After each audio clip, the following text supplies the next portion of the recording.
Hello and welcome to the Rooted Podcast. I'm your host, Patrick, and today with me, I've got the man, the myth, the legend, Tyson Weldon. Tyson, you want to introduce yourself? How are y'all? Most of y'all probably know me already, but my name's Tyson Weldon.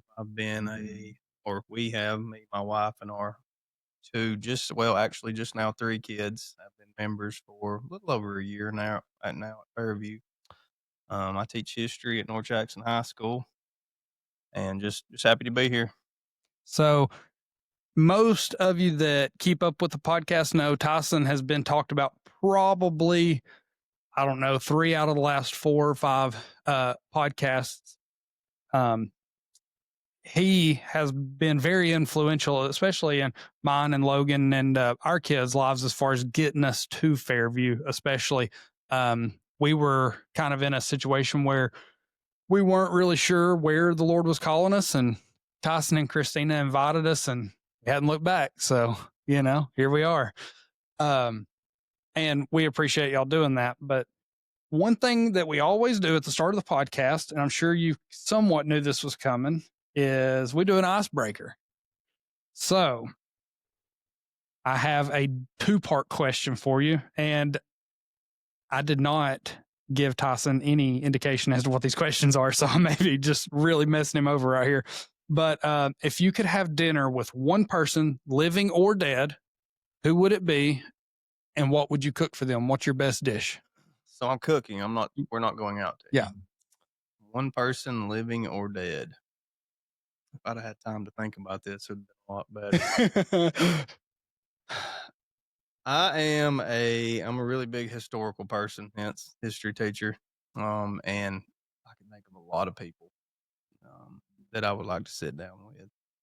Harry Truman would probably be who I would want to sit down with. All right. I don't know who Harry Truman is. He's he took over as president right before World War II was over. He was responsible for authorizing dropping the atomic bombs. And he has always reminded me of my grandfather on my father's side. I got you. And he's just always, I don't know why, honestly, other than that, why, but I think that would be awesome. What would I cook him? I cook a mean brisket. I'd probably smoke a brisket, so I'd start on it about a day before. I can vouch for that. So, all right. Well, that being said, we're kind of bouncing off. Me and Tyson actually had a conversation this past weekend, and this last week's podcast was a little touching, a little emotional. When I had Logan on here, and we were discussing her childhood. Well, Tyson has come in, one, raised and being a part of a little bit of a unique situation that when we were talking about it, he had made mention that he had a few things that he thinks he could add to the conversation. And we thought it'd be a great opportunity to get you on here and talk about it. So you want to talk a little bit about, either you can start wherever you want to. Do you want to start with your childhood, or kind of coming in as stepdad? We can start with my childhood. Okay. As far as my childhood, and just to preface, I had a wonderful childhood. Right. My parents got divorced when I was 5, and wonderful parents. Got a great dad, got a great mother, and I think one thing I'll start off saying too is my parents always got along great throughout the whole process, from beginning all the way to now. My Right. mom and my dad can get together at birthday parties or anything, and I mean, we go out to eat sometimes, and both of them will be there. They get along great. I hit the jackpot with my stepfather. I was telling you this the other day. And that kind of gets me to where we're at now, present day, with having 2 stepchildren, is that I wanted to try to be the stepfather that my stepfather was. Right. He really impressionable on me, and he helped me a lot through those early years, I guess you could say. Yeah. And also had a wonderful father too. He's actually just came here, and he was at my house when I left to come here, holding our brand new baby that is about to be a month old now. So I got really lucky with that. But I guess you could say, parents separating, it wasn't something that was super easy. Right. I was young. Like I said, I was 5 when it happened. So I think there were a lot of things that I didn't realized that somebody that would have been older would have realized. But all in all, I just try to take what I got out of it, take what I got from my stepdad being a stepdad to me, and try to put that into me with our kids now. Yeah.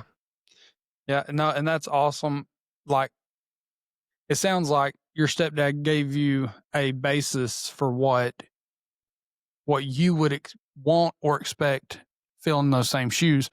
And I, a little backstory to kind of fill in the gap between childhood and where he is now. His two oldest stepchildren are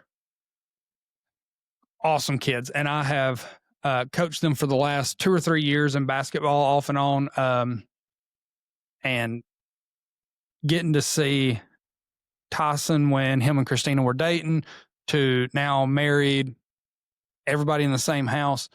Um, you really, at least from the outside, from us looking in, you took that with flying colors.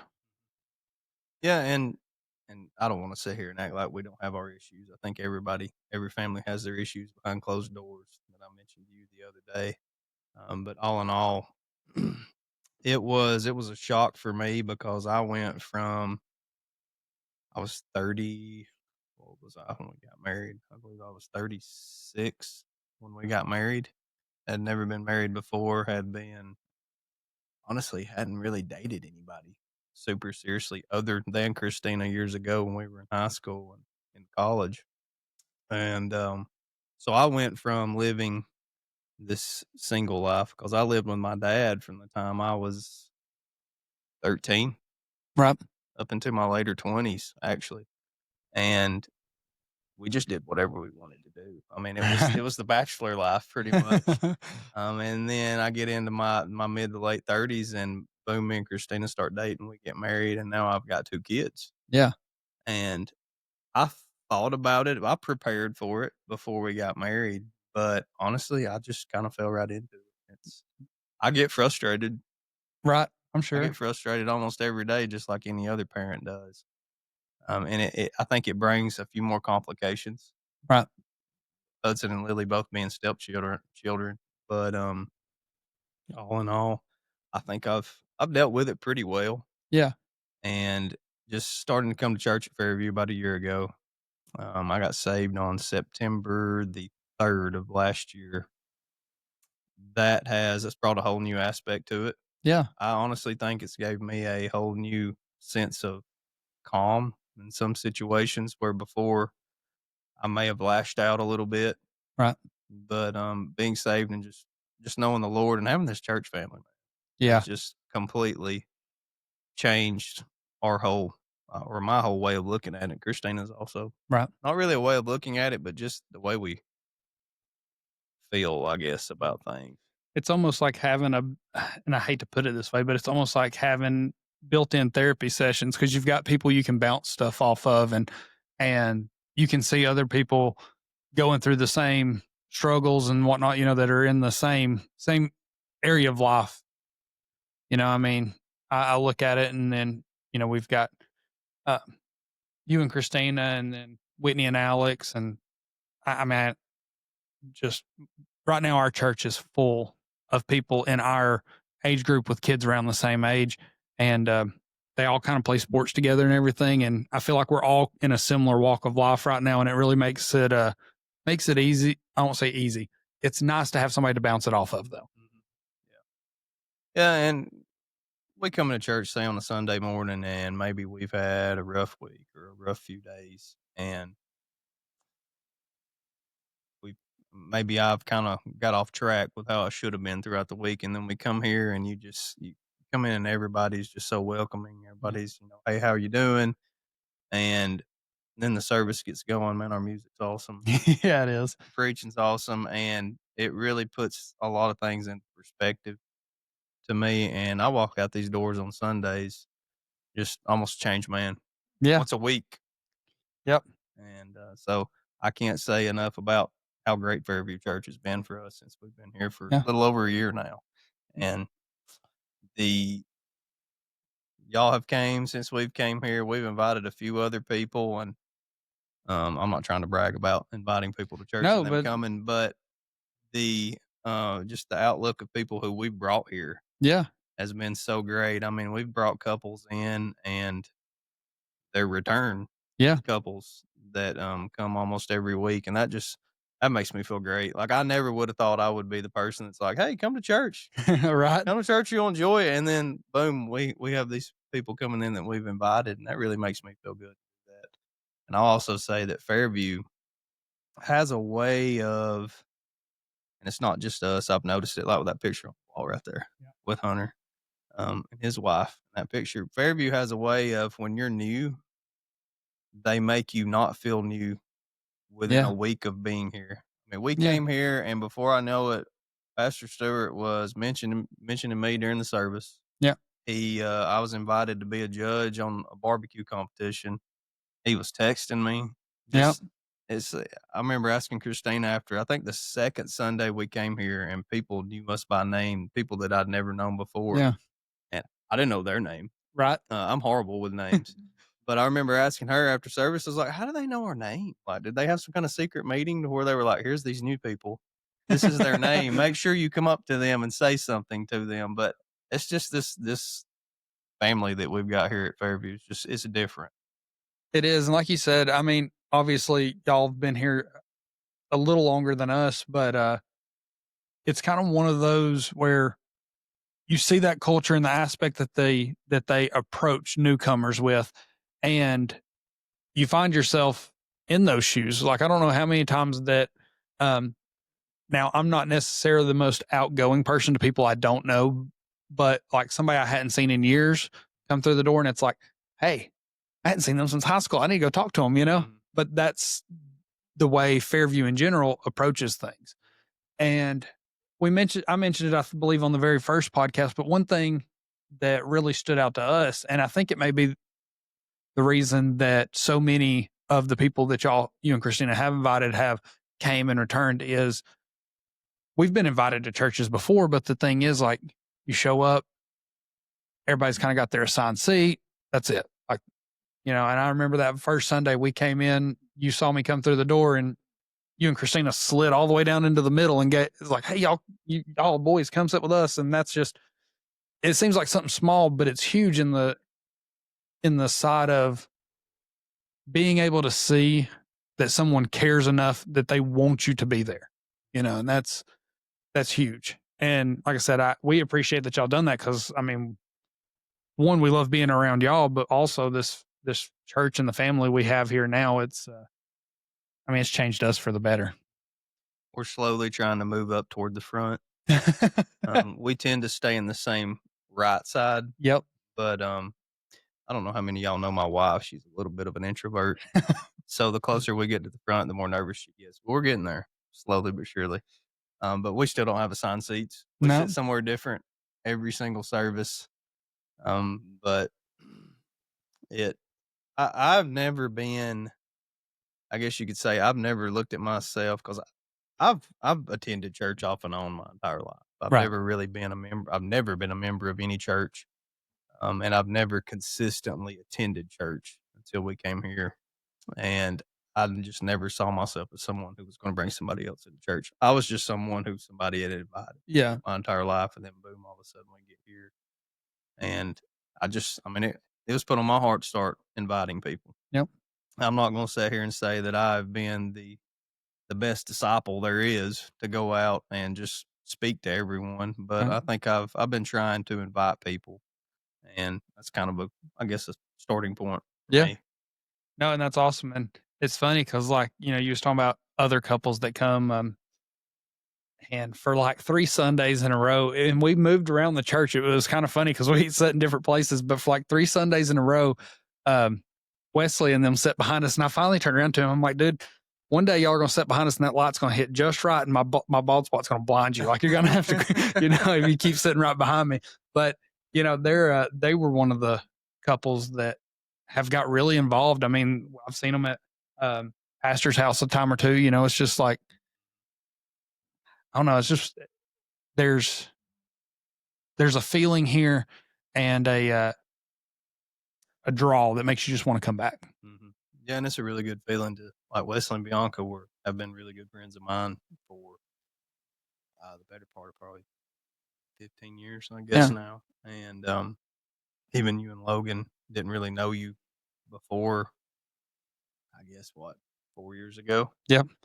Yeah. Um, First year of coaching Lillian basketball is kind of where all that took yeah, off. yeah. But to see these people that we've invited walk in those doors on a Sunday morning, we talked about before how I've just turned into a big crybaby in the last year, man. But just you, the average person not really knowing what that feels like would think, oh, Mhm. you invited somebody and they came to church, big deal. Yeah, But it is a big deal. I think it is. it's a really big deal because not only did you and Logan come to church here and you became members here, but then all of a sudden, like, not only are we friends on the basketball court Yeah. and in sports, but now we're church family. Y'all came to the house the other day and Yeah. stayed for a few hours and just Yeah. hung out for a while. Yeah.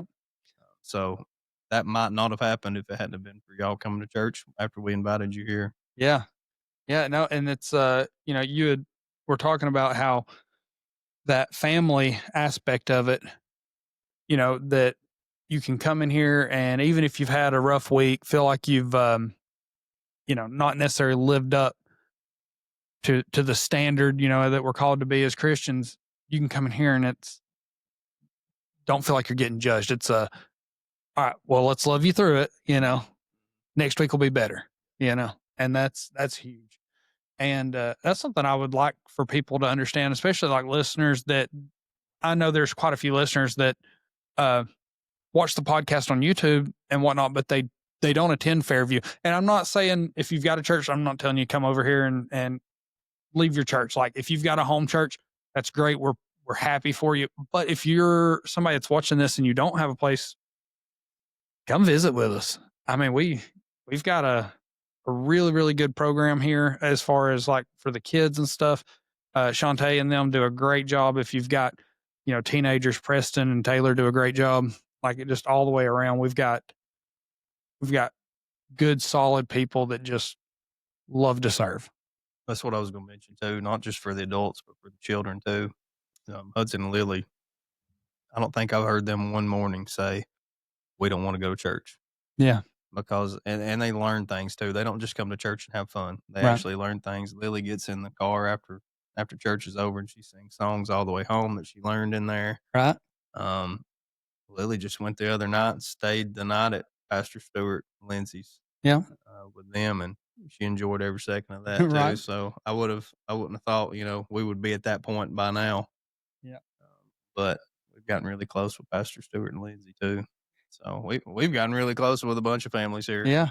I know. And that's the thing. Like you mentioned with the whole basketball thing, like most of my friends and stuff that I've got that are outside of Fairview, it's been through sports and stuff, or coaching, but most of those, or not most, but a good majority of those friends are now also Fairview friends Mhm. because those groups have kind of congregated here. And I'm not saying that, you know, a lot of times that can get put into being like clicky, like, oh, the basketball people all go to church at Fairview. It's not that. Like, we make up a very small portion of the people here, but it just so happens that a lot of people that do are here. Um, but I feel like that's a big thing that gets overlooked is that in, and I think you could attest to this, is a lot of these people, it's okay for it to intertwine. Your outside life and your church life, they should intertwine because that means that you're hanging out, or in my opinion, you're probably hanging out with the right people at that point. Yeah, and I think that's something that is part of just where we live. I mean, this Thursday we're going to go to Ebenezer's 4th of July get together. Mm-hmm. And I mean, we've got plenty of friends that attend other churches like Ebenezer, Canaan Land, Yep. different denominations. It isn't just we don't just hang out with Church of God Right. people, but I don't see that as being an issue. What I wanted to backtrack to also is that I feel like Fairview is what's the way to put it? Um, we came in here. I'm gonna tell a story, and I'm gonna call somebody out. But he knows how I feel. I've told him before.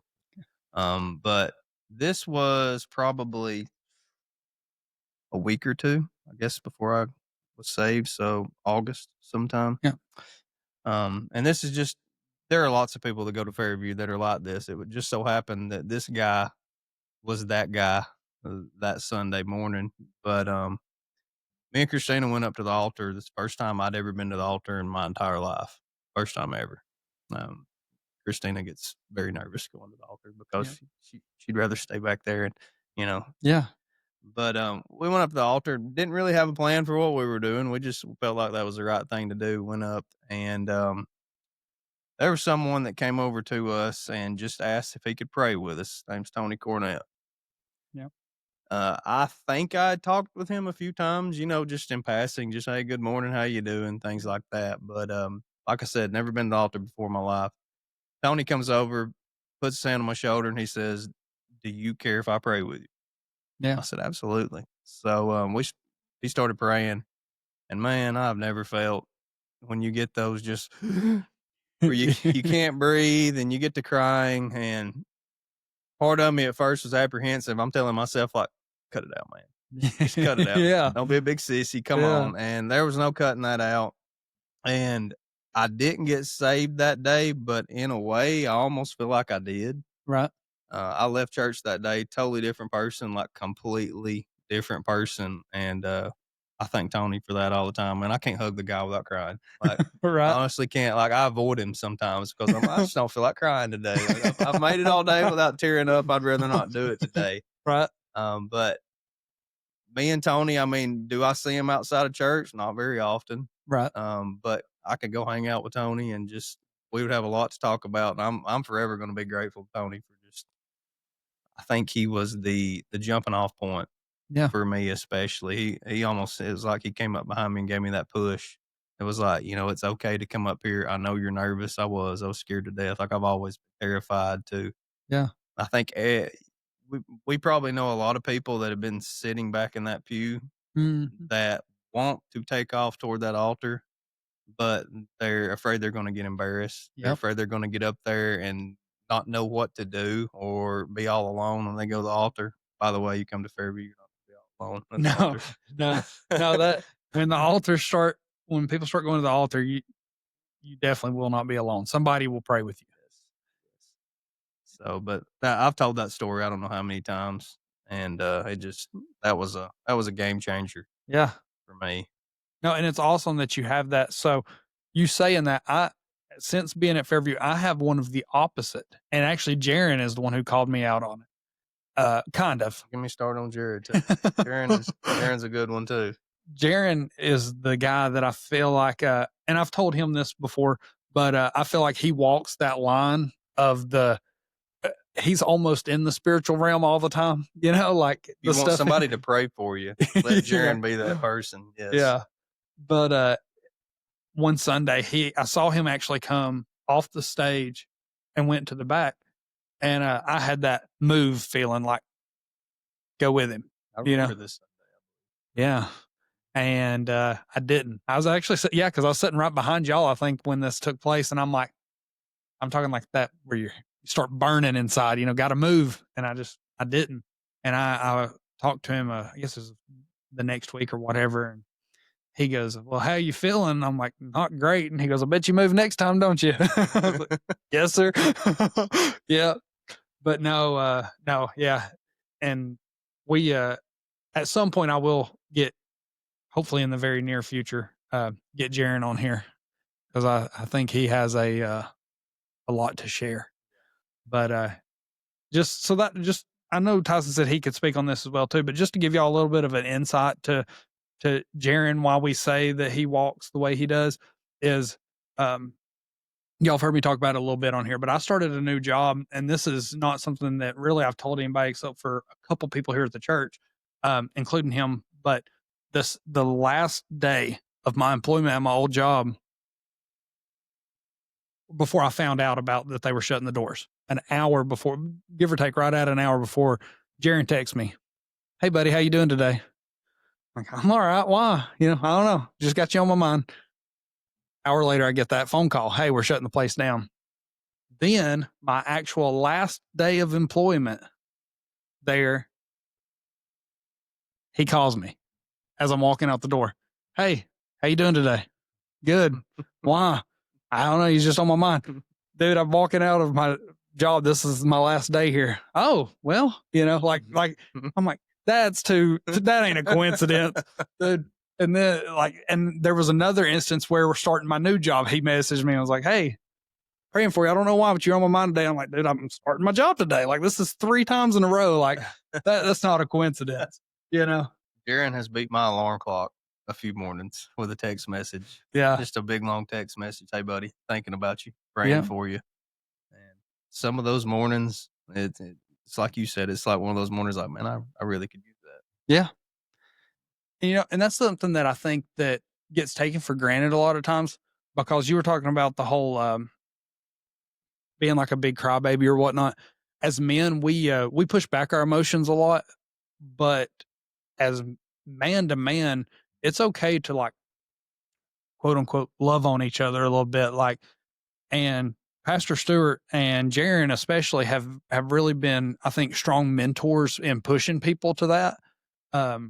I know, like in our young adults class, there's 3 or 4 of us men that it's nothing for us to wake up and there be a text, "Hey, dude, just checking on you. I just want to let you know I love you." Something like that.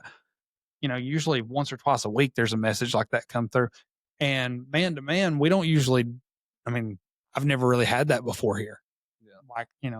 Well, we also have and Christina will be shaking her head when she hears me say this, but I've always had a really soft spot for, in a non-weird way, just a soft spot for strong men. Not strong like muscle. I'm Yeah. talking like strong-willed, Yeah. um, men that have a passion for something. And I feel like we've got a lot of those type of men here. We do. That when I see those men up front at the altar, Yeah. that does something to me. Yeah. And I mean, I know at the end of the day, it's about me and God. Yeah. That's what it's all about. It's not about the church and the people. It's about me having a relationship with God. But it sure does help to Yeah. see those strong-willed men and seeing a man who could be, doing anything else Yep. with this strong will, and they're here at church just laying it all down Yeah. in front of everybody. Yeah. That that really does something for me. Well, and I know our big tagline is for generations to come, but it's multiple generations. I mean, you look at like Brother Owen, he's up there almost every Sunday singing and he is not afraid. Sometimes he's running. Yeah. Whatever, and then you get down into like Brother Kenny and Tony. Like Kenny was one of my basketball coaches. I looked at him as like just this big tough guy that, you know, and to see him go to the altar and like don't care what everybody else sees or thinks, like seeing him move and it be between him and God, you know, kind of makes you go, well, if he's doing it, I can too, and then, you know, then our generation, hopefully our kids, but we've got 4 to 5 generations of men here, counting the youngest to hopefully take up that cross and carry it, and pass it on. And I know that this podcast has kind of got a little down the rabbit trail, but I think this is something that's important that needs to be talked about because too many times in the real world, we get told as men we can't be emotional.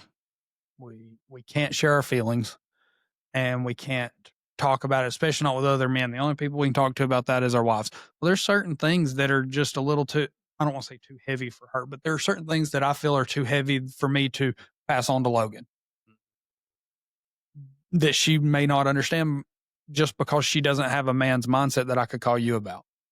Yeah. Like, hey, Tyson, such and such happened today at work. Got any advice? What would you do? Kind of thing. Well, I've been like that most of my life, not really wanting to show that emotion, and it was changed in the last year. I contributed not only to coming here, but having Andy Yeah. a few weeks ago. I mean, when we found out that Christina was expecting, that changed me a lot. Yeah. And then when Andy was born almost a month ago, that completely changed things. Totally different person. The me that you would have seen about a year ago Yeah. is a totally different person for the better. Not saying that I was a bad person a year ago, but I think I've changed and improved a lot of aspects. And coming to church here, getting saved, getting married. I mean, I've had a bunch of big things happen Yeah. here in the last few years, and I mean, I've really been on fire. I mean, for the Lord the last year, and like I said, having a child, a biological child of my own, um, I'm not going to treat the other two any different. Yeah. But there's something about actually having that child, Yeah. and being there when she's born, and it does something to you. Yeah. It'll turn you into a crybaby, like we said. Yeah. There's a lot of emotion that goes with that. And I'll say too, this Sunday was the second Sunday we brought her. So a little over a week ago was the first Sunday we brought her here. And I told Christina before she was born, I was like, I'm so looking forward to that first Sunday we can bring her to church. And I think we skipped the first two. I would be here. Like, I want, and she's like, no, let's wait a few weeks. But we brought her here that first Sunday, man. And you talk about proud. Just, I don't think Yeah. I've ever been as proud, and barely anybody got to see her because we had her covered Yeah. up. We left her in her car seat, and we had the little. You could look through a little viewing window Right. in there. I wanted to pick her up and like just bring her up to the altar and just show her off to Yeah. everybody. I knew Christina would have freaked if I'd have did that, but that was like a proud dad moment, Yeah. and it's just There's nothing wrong with that. I know. Like, and then this Sunday after church, you had her out and was standing there in the middle of the aisle. What the funny part is we're talking about this whole emotional men thing. There was like a horde of men that just followed Tyson around as he walked around trying to catch a glimpse of the baby. It's like my arms are about to give out. I've been holding her for like 30 minutes, and I never would have thought 7 pounds would be that heavy. yeah. 'Cause you got, I mean, everybody and their brother trying to, and we're all acting like we're talking to Tyson, but in reality, we just want to get a glance at Andy. Yeah, But we'll slowly bring her out into the light every Sunday. We bring her in here. no, and I think y'all are doing an awesome job at still allowing everybody to see her, but got to protect her first and foremost. I mean, that's at the end of the day, that comes first. But glad her mom's here to be the one to tell me to do that. Because if it was me, I'd have brought her straight up in here first. I'd been passing her around. Lord will take care of it. It's funny how different we are in that aspect. I was the opposite with not necessarily that, and this is gonna make me sound horrible, but I was almost scared to hold the boys. I'm like, anybody can hold them but me. Like, I don't want to hold them. I'm scared I'm gonna drop them or something, Yeah. And of course, there's always the joke, which this is a joke, but oh, they'll bounce, whatever. They're pretty resilient, but I can understand keeping them covered up and protected at least, for a while. Fun fact about me talking about holding babies. Andy minus, I've got 3 brothers, 3 younger brothers. So I've held all 3 of my younger brothers because the oldest one of those 3 is 8 years younger than me. Still quite a bit younger than me. Other than them, I may have held 2 other babies. I was terrified of babies. Yeah. Absolutely. I didn't know what to do. I didn't want you to hand me a baby because I didn't know how to hold a baby. Right. And so now I feel like I'm a pro at it after 3 weeks. So that was completely new to me. I guess it's different because she's mine. So I Yeah. feel like, hey, you've got to do this anyway. And I don't know if she's mine, so I don't feel bad holding her or awkward, I guess you could say, holding her. But I'm getting broken in. I'm getting broken in quickly. I think you're handling it with grace. That's that's awesome. So being a new dad, any quick tips you've already learned? Because we've got like 15 people pregnant in the church right now. Take that nap. When you can get that nap in, take that nap. And we got really lucky. Like, we didn't time when Andy was going to be born. But she was born June the 6th, and that's D-Day, by the way, for you history buffs. Throw that out there. Christina's shaking her head. We timed it just right though because school let out, so I'm off the whole summer, Yeah. and Christina took off for June and July. I don't know what I would do if I had to go back to work like right now because we have good nights and it's about 50-50 right now. Night before last was not a good night. That was one of those where I was just sitting on the couch at 3 o'clock in the morning. My eyes were wide open, and I couldn't comfort her no matter what I did. We walked up and down the driveway 3 or 4 times. Um, but all in all, I don't think it's really been that bad other than the sleep deprivation. Yeah. Other than that, I mean, put her in a car seat and we go where we need to go, and she's really good riding in the car. Um, I I thought a lot on it. I had a lot of worries about it before she was born. Like, what are we going to do in this situation? What are we going to do in that situation? And I think so far everything's just fell into place. Right. Everything we've been blessed big time when it comes to just the health of Andy, and once she's got here, just things have worked out great. And by the way, I mean the church gave us so many things, especially diapers and wipes. Yeah. I don't know if we're gonna use all of them. Like, we've got so many, they're stacked in the closet, and that has helped us tremendously, and that's just another testament of how well this church helps. I think every couple that's having a baby, just you get flooded with the things you need that has saved us probably thousands of dollars Yeah. when you add it up with all the I mean, we had boxes of wipes and diapers that were Yeah. given to us, cases. So, we were blessed in that aspect too. And it's crazy how quick that stuff adds up. Oh, Like, it really does yeah. in a hurry. She's going through formula like crazy, and, like, I can't believe how expensive formula is. Yeah, formula's rough. That, so and you've alluded to this a little bit, but I'm gonna throw out another question that has to do with fatherhood, especially in your somewhat unique situation. So, in your growing up experience versus where you are now with Lily, Hudson, and Andy, how, how do you approach going into fatherhood and not differentiating between the 3 of them? I don't know if I've actually ever sat down and thought about it. I just rolled right in. Maybe it helped me out to get a head start because I've been with them about 3.5 years now. So Yeah, I got that time in with them before right, we had Andy. I don't necessarily think it would have been different if we would have had Andy like as soon as we got married. right. I don't think there would be a difference, but I've got some experience in Yeah, with Lily and Hudson. helps having some bonding time. It did, and I think that gave them time to get to know me because anybody that's had a newborn with older kids, you you try your best not to kind of put them to the side for a minute. But sometimes, I mean, that baby requires 100% of your attention, and it's really hard to show those other kids attention. So I'm really thankful that I got that time with Hudson and Lily before Andy was here, so they know how I feel. Right. And I pray for. I know some people say don't pray for patience, but I pray for patience sometimes because Hudson and Lily are. I mean, they want your attention, Yeah. just like any kids their age Yep. would. And, I haven't noticed in them yet that they feel like they're not getting that attention because Andy's around now. They've actually did really well.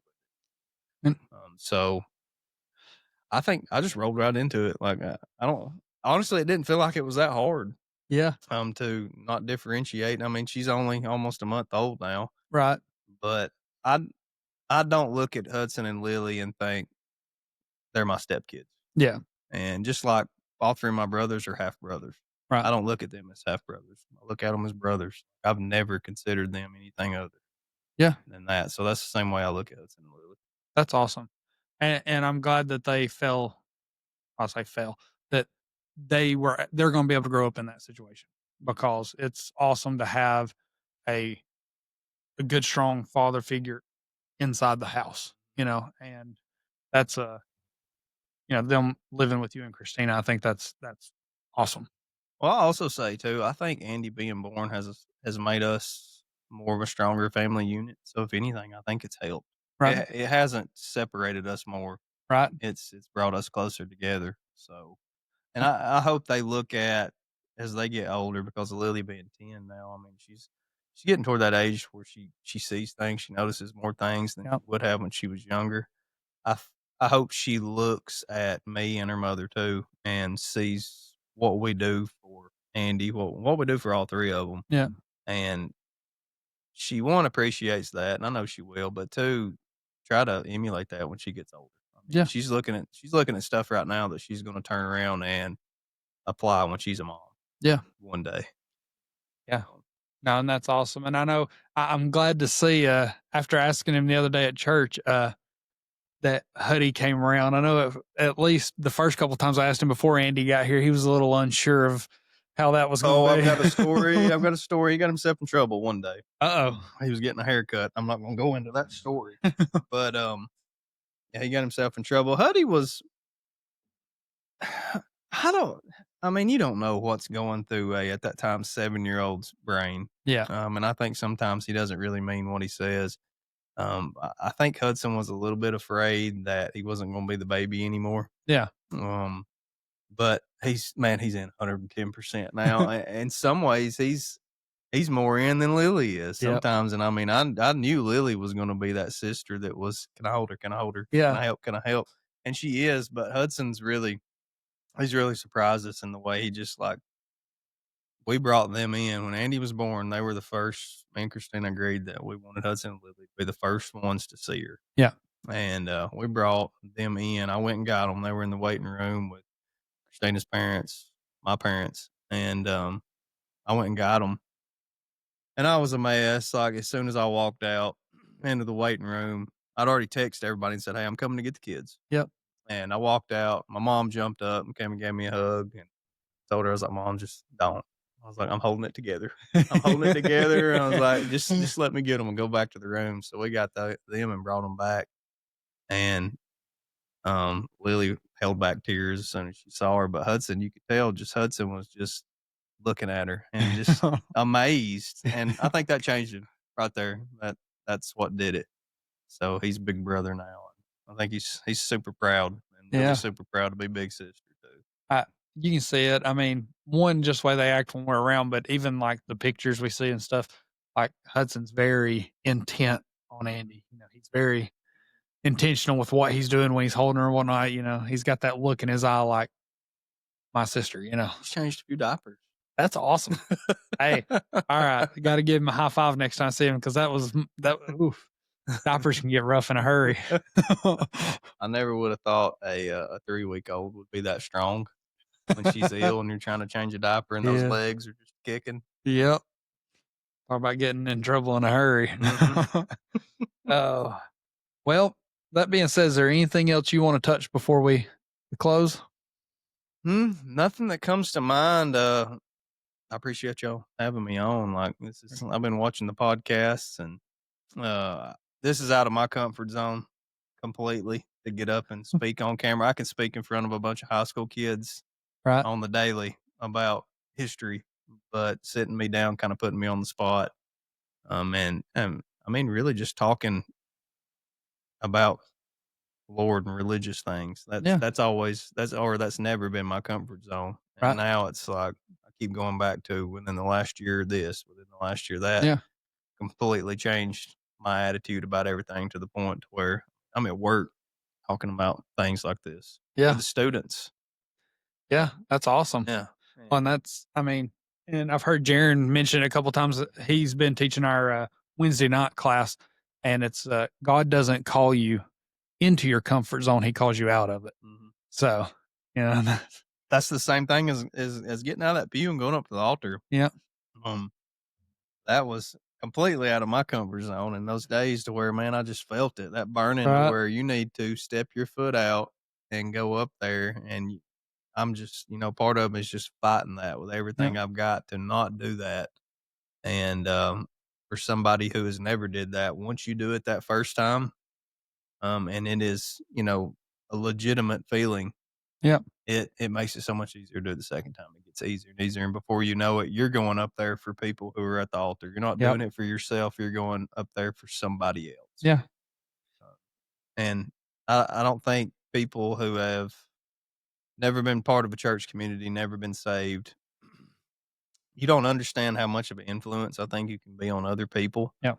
And I don't wanna kinda make it seem like it's about me, but the way I lived prior to being saved, and I've told lots of people this, like, I don't consider myself I was not a bad person. Right. I was just a little misled, I guess you could say. I like to have fun. I wanted to live that lifestyle, and that was one of the hardest things that I think kept me out of church and getting involved is because I didn't wanna give that lifestyle up. Right.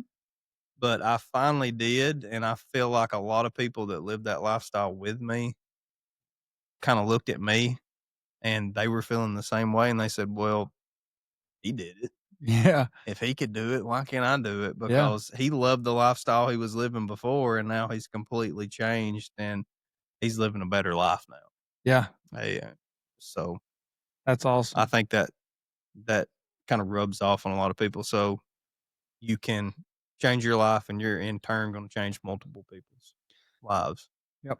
And you talking about going to the altar. One thing I want to bring up too, because I know like when it comes to going to the altar, something that you see, especially in the more, I'm going to use the word charismatic here, but more charismatic churches, is Church of God and stuff like that, is people getting, and I hate to put it this way, but drug out of the altar by some, or out of the pew by somebody to take them to the altar. You know what I mean? And I think that's got to be a decision that you make. It's between you and God, and if somebody's dragging you, you're gonna be even more rebellious, and, I'd be a prime example of that. I never want to feel like I'm being forced to do something, yep, and that'd probably keep me from coming back. Just one experience like that, if let's say I was a brand new I just started attending this church, yep, and that happened to me, that'd been terrifying yeah, to me yeah, 'cause I walked up in here, Bible knowledge was minimum. yep, Just I felt like I didn't know what I was doing other than just stand in that pew and listen to the music, listen to the preaching. yeah, I didn't know anything else. yeah, And if I felt like I'd been forced, that would have been detrimental. yeah, and I'll say I've not seen very much of anything like that here. I've seen it at a few other places, like firsthand. Um, Actually, even kind of somewhat been in a couple of those situations, but um, I, I guess as an invite to come, that's something that, to the best of my knowledge, we try not to do. Now, I will say that, and I don't think there's anything wrong with this. I have seen, especially Pastor Stewart and Jaron in particular, those two, that if they feel like they need to go pray with somebody that's not necessarily to the point of coming to the altar, they'll come to you. And it's kind of one of those things where they don't call you out in front of everybody, like, so and so back in the back, I'm coming to you. I think it's just you know, a subtle walk while nobody's kind of really paying attention. They'll go sit and talk with you. And sometimes if there's a few men or women around you that are feel led, and godly men and women close to you, they may help him pray for you, but it's not one of those like you're getting called out from the pulpit. Yeah. And I'll say I think say Pastor Stewart or Pastor Jaron, they can tell because I know there's people in the audience that make eye contact with them. Yeah. I've been one of them. Actually, Yeah. Pastor Stewart called me out one time, but he knew exactly what I needed that Yeah. day. I Yep. mean, he called me by name, Tyson Weldon, get up here. Yep. And I needed it that day. Yep. But I mean, it probably helped that he saw that I was teary Right. eyed and just sitting back there, just kind of looking around. But I remember that Sunday that you're talking about, but at that point, you and him already had a relationship too. It wasn't like he was calling you out like day one. yeah, It was he, which I can't say. I guess, yeah. I mean, the whole day of carrying the wood around the church, he got me that day, and I knew he was going to. As soon as he handed it to me, I'm like, here we go. This is gonna be it right here. He's gonna get me. But and he did too. He gave me that look, that he does, where he kind of smirks at you right before he gets you with something. hmm Yeah. So, but Well, that being said, guys, we appreciate you taking the time to tune in. Tyson, thank you for coming on. This has Thank been y'all. great. Um, you can check us out on Facebook. We also are on YouTube. Let's see, all of your major podcasts. So YouTube again, Apple Podcasts, Spotify, Amazon. We're even on Pocket Cast. I don't know who all uses that, but we're on there too. Um, if you don't have a home church, come hang out with us. We do not do Wednesday night services through July. So, take those Wednesday nights and spend them with your family. But, church at 9, Sunday school at Sunday 9, school 9. church at 10, Sunday mornings. And we'd love to have you. If you come in, we'll make room for you. We'll give you our seat. We'll stand against the wall if we have to. And we'll love on you a little bit too. Thank you for tuning in. We'll see y'all later.